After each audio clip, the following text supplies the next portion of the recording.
special welcome to our speakers today, Colin Stainbridge, who is Chief Executive of the London Chamber of Commerce and Industry, and Luke Johnson, who needs little introduction but is a well-known entrepreneur and a respected commentator on the industry. The government has an opportunity to demonstrate commitment to entrepreneurs, and our aim is that the report provides entrepreneurs with a voice and a platform from which to engage the government. Entrepreneurship, obviously, especially at this time, is one of the vital issues. I mean, we've heard it from government over and over again, that the entrepreneurs are the people who are going to help us get out of the economic mess I'm afraid we are still in.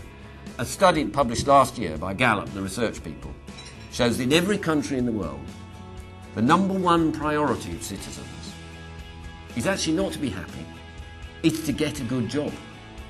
Because with a job comes income, comes pride, comes a purpose.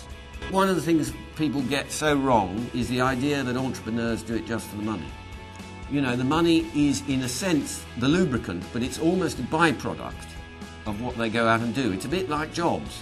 No entrepreneur goes out with his great mission in life to create jobs. Jobs are collateral damage of building a business. And, you know, this is what people forget.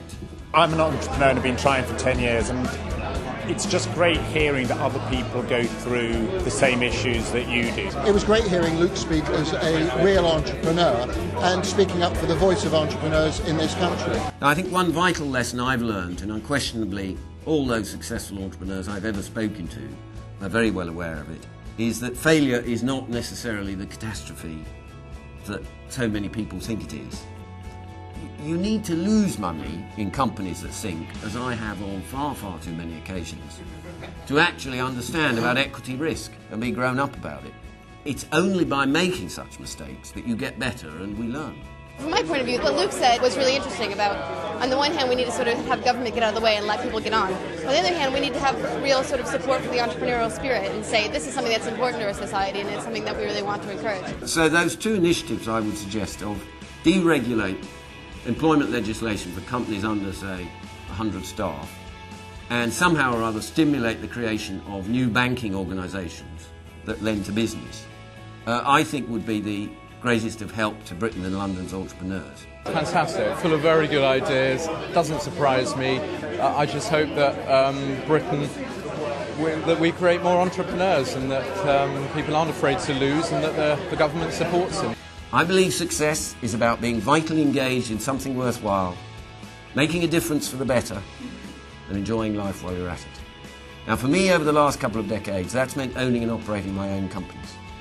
And as Teddy Roosevelt said, one of my favourite American presidents, far better it is to dare mighty things, to win glorious triumphs, even though checkered by failure, than to rank with those poor spirits who neither enjoy much nor suffer much, because they live in a grey twilight that knows not victory nor defeat. Thanks for listening.